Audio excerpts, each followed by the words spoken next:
दोस्तों, नए साल के साथ साथ महिलाओं के भी कुछ कानूनी अधिकार होते हैं। तो चलिए दोस्तों, आज बात करेंगे इम्पोर्टेंट जो भी मैरिड या अनमैरिड महिलाएं होती है उनको कौन कौन से ऐसे कानून होती है जो हर महिला को जानना बहुत ज़रूरी होता है। तो चलिए दोस्तों, नो टाइम पास नो बकवास, सीधा करते काम की बात। मैं हूँ हैंस। सेकंड बात दोस्तों, कॉमेंट में नंबर ना छोड़िए। अगर आप मुझसे ही बात करना चाहते हो, डिस्कशन पूरी डिटेल होती है, कंसल्टेशन फीस लेके आप बात कर सकते हैं। देखिए दोस्तों, सबसे पहला अधिकार एक मैरिड महिला का है जो 2020 से निकल के आया है कि किसी भी महिला को अब आप बेघर नहीं कर सकते हैं। जी हाँ, सुप्रीम कोर्ट ने फिलहाल एक जजमेंट दिया था जिसमें क्लियरली कहा गया था कि शेयर्ड हाउस चाहे वो उसके माता पिता का पति का हो, चाहे उसके माता पिता का हो, सास ससुर का हो या उसके कोई रिलेटिव का हो, लेकिन अब महिला को किसी भी शादीशुदा महिला को बेघर नहीं कर सकते हो। जी हाँ, सबसे इम्पोर्टेंट आपका एक अधिकार दिया गया है मॉनेबल सुप्रीम कोर्ट ने। भाई कोई भी महिला है वो केस भी करती है तो भी उस घर में रहने का अधिकार है। अगर उसके साथ प्रताड़ना की जा रही है तो कानूनी लड़ाई लड़ सकती है, लेकिन उसी घर में रह के लड़ सकती है। तो पहला अधिकार हर एक मैरिड महिला को इस जानना ज़रूरी है कि भाई आपका एक कानूनी अधिकार है कि आपको अब आपके ससुराल से पिताजी, आपके सास ससुर की भी प्रॉपर्टी है उसमें भी रहने का पूर्ण अधिकार दिया गया है। सेकंड, मान लीजिए कोई भी महिला है जिसके अपने ससुराल में तंग किया जाता है, बार बार उसे टॉर्चर किया जा रहा है। भाई अपने कलर को लेके एक मानसिक प्रताड़ना की जा रही है कि आपका सांवला कलर है। लेटेस्टिंग एक जजमेंट निकल के भी कलकत्ता हाई कोर्ट का है था कि किसी भी महिला को अगर आप उसके कलर को लेके भी उकसाया जा रहे हो तो ये 498A की कैटेगरी में माना जाएगा। जी हाँ दोस्तों, सेकंड अधिकार भी किसी भी महिला को अगर आप किसी भी उसके कलर को लेके उसे उकसाए जा रहे हो या मेंटल हरासमेंट किया जा रहे हो तो इस सिचुएशन में महिला 498 की केस कर सकती है और पति को इसमें सजा हो सकती है।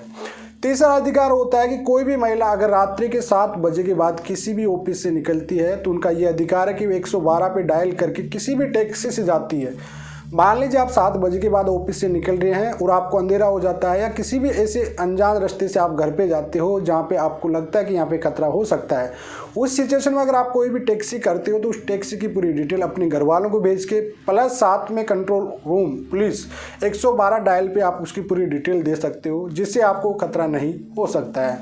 फोर्थ ग्राउंड आता है कि कोई भी महिला अगर अनमेरिड महिला है, कोई भी जिसकी उम्र 18 साल से कम है, अगर वो किसी से प्यार करती है, शादी करना चाहती है तो इस सिचुएशन में उसकी शादी वैलिड नहीं मानी जाएगी, भले ही उस लड़की की सहमति क्यों ना हो। जी हाँ दोस्तों, यहाँ पे डिपेंडिंग एक कंडीशन और आती है कि अगर कोई लड़की जिसकी उम्र 18 साल से कम है अगर वो किसी से शादी करती है तो अनलीगल मैरिड मानी जाएगी। साथ में जो उसने शादी किया है उसके खिलाफ भी एक किडनैपिंग केस 366 367 का केस बन सकता है।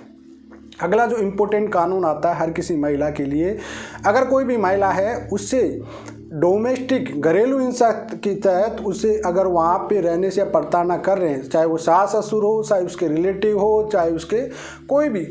पति के रिश्तेदार या कोई भी अगर उससे उकसाया जा रहा है तो घरेलू हिंसा का अधिनियम 2005 का महिला एक कोर्ट के द्वारा कंप्लेंट कर सकती है। जी हाँ दोस्तों, पांचवा अधिकार जो महिला के लिए आता है कि अगर कोई महिला है उसे भरण पोषण नहीं दिया जाता, उसका दिनचर्या का खर्चा नहीं दे रहा पति। मान लीजिए कई बार ये होता है कि ससुराल में महिलाओं को साबुन तेल जो उनके छोटे दिनचर्या के जो खर्चे होते हैं वो नहीं दे सकते। उस सिचुएशन में महिला ससुराल में रहते हुए भी मेंटेनेंस का पति पर केस कर सकती है। जी हाँ दोस्तों, एक इम्पोर्टेंट सवाल रहता है कि क्या घर में रहते हुए पत्नी मेंटेनेंस का केस कर सकती है। जी हाँ, ये आपके ससुराल में रहते हुए भी अगर पत्नी को पति खर्चा नहीं दे रहा है तो उस सिचुएशन में पत्नी घर में रहते हुए भी उसमें मेंटेनेंस का केस कर सकती है। अगला जो छठा आपका अधिकार आता है, अगर आप कोई भी जॉब कर रहे हो, आपकी डिलीवरी टाइम चल रहा है तो उस सिचुएशन में आपको 4 घंटे से ज़्यादा कंटिन्यू काम नहीं करा सकते और डिलीवरी के बाद और डिलीवरी के 2 महीने 3 महीने पहले आपको छुट्टी दी जाएगी और आपको उस कंपनी से नहीं निकाला जा सकता है। जी हूँ, कहीं पर प्राइवेट कंपनीज में देखा जाता है कि जब भी पत्नी डिलीवरी कंडीशन होती कोई भी महिला तो उसमें उसे जॉब से हटा दी जाती है और उसको पेमेंट नहीं दिया जाता। उस सिचुएशन में ऐसा कानून महिलाओं का है कि महिला को कोई भी डिलीवरी टाइम है महिला का तो उससे उस कंपनी से बाहर नहीं निकाल सकते हैं। जी हाँ दोस्तों,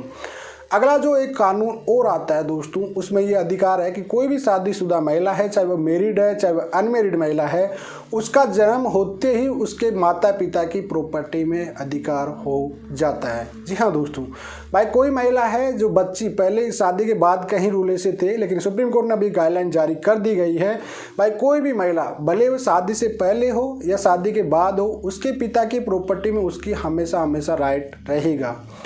अगला अधिकार आता है कि कोई महिला शादी के बाद उसकी मृत्यु हो जाती है और उसका बच्चे होते हैं, तो उसके नाना की प्रॉपर्टी मतलब लड़की महिला के पिता की प्रॉपर्टी में उन बच्चों का हमेशा अधिकार रहेगा। जी हाँ दोस्तों,